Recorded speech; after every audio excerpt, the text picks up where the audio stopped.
Hi, my name's Phil. I like to talk about politics. In this video, I'd like to discuss the content of Theresa May's last big speech as Prime Minister.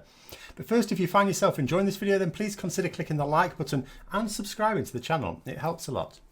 So she began her speech predictably, and for me, sickeningly enough, by describing her time in office as public service and implying, she didn't state, but implying that she helped people's lives and to make the world a better place. Not quite sure which people she means. Would it be the people who have been plunged into poverty, who have no income security on 0 hours contracts, who work full time but still need help from the local food bank, who have died due to being denied their entitlements, who have been made homeless? There was a debate today about the poor treatment of workers in the Houses of Parliament, especially at the hands of members of both the Lords and the Commons, and yet the Prime Minister chose to make her grand speech at the same time, knowing that it would ensure that this important debate about workers' rights within Parliament was going to be attended by far too few MPs. Which people did she help, I wonder? Actually, I don't wonder. It's people like her husband, isn't it? Who've made a fortune from the suffering of others thanks to a Conservative government who have behaved with the country in the same way that robbers do a deserted building, by ripping out the copper wiring. She also described a number of improvements to society, including LGBT rights, women's rights, that she mostly voted against. And this is what particularly galls me about the leaders that the Conservative Party has had in recent years. At least Thatcher believed in her policies. This latest crop know that they are behaving in an entirely underhand way. If you don't believe in equality and human rights, as demonstrated by voting against them, then don't say how great it is that we have them and that we've moved forward as a result of them. If you're going to consistently vote against welfare, both spending and legislation, then don't speak about how great it is that British citizens are supported by society. She said how great the formation of the NHS was in the wake of the Second World War, and yet she has acted to completely gut it whilst pretending to be giving it record funding. If your voting record is at odds with what you say is great about our country, then it can only mean one thing. You don't vote for what you believe is right. You vote for what you want in the belief that it is actually against the national interest. I would have respect for a Conservative where their speeches and voting were at least consistent. I would say they're wrong, but at least they're honest. Theresa May, David Cameron, Boris Johnson, so many other modern senior Conservatives say one thing and vote another. One early statement that she made that was actually interesting, I have to say though, was she said it used to be a common question of potential Conservative candidates: are you a conviction politician or are you a pragmatist? Now, she said she doesn't accept that there needs to be a distinction between the two. And I'd agree with that. Except surely pragmatism in a politician is in compromising with others to achieve something that you would not achieve alone, where you would achieve in fact nothing alone. Take Brexit for example. Theresa May found herself as the head of a small majority government and promptly turned it into a minority government. She then proceeded to push through a form of Brexit where only Conservative considerations were given any credence at all. I would argue that a pragmatist would quickly calculate the numbers and realise that some dialogue with opposition parties was required. So I have to say that I agree that you can be a conviction politician and a pragmatist. In fact, I think it's important that politicians should be both.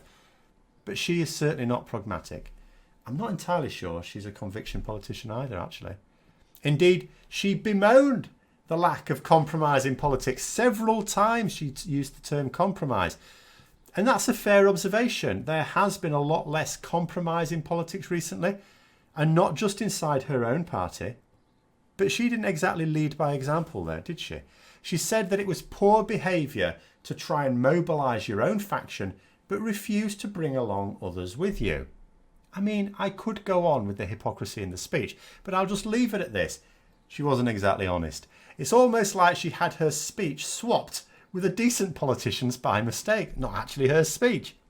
That being said, I do think she had one genuine message in her speech, one that she really does believe, a bit of conviction politics, if you like, in amongst all the lies.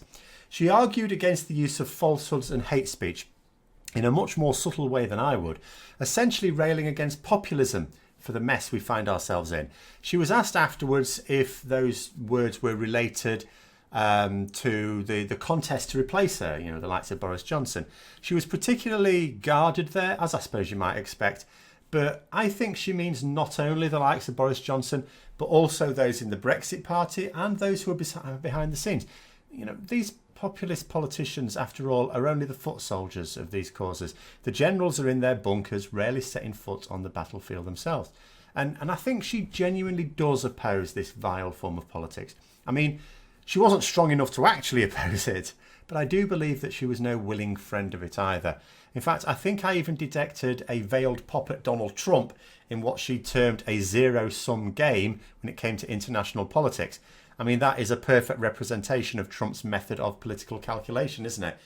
But there was nothing guarded about her criticism of President Putin. He was named. She had a proper pop at him about his comments regarding Western systems. But again, I find it odd that someone who would publicly say that we need to stand up to him, and yet she supported Brexit, which is the vehicle that he has used to drive a wedge in those Western systems that she's standing up for. You know, and although Brexit wasn't entirely his own scheme, of course, but it was certainly in line with his wishes, and he was able to hijack it for his own purposes. And she knows that he ordered interference in the process, which delivered it, which delivered that result a few years ago. All in all, if someone had shown me this speech as a statement of intent from a new government, I'd actually get behind quite a lot of it, assuming I believed the person who was going to deliver it. But as the statement of an outgoing Prime Minister, it was utterly useless. I certainly don't see Boris Johnson signing up to those principles any more than Theresa May herself did before she resigned, because this has been a recurring theme since she resigned. She suddenly started to talk like, you know, we'd expect our Prime Minister to talk.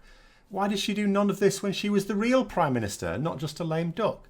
It just shows how weak a leader she really was. She knows what we want to hear, she knows what's right, but she didn't do it while she was actually in office.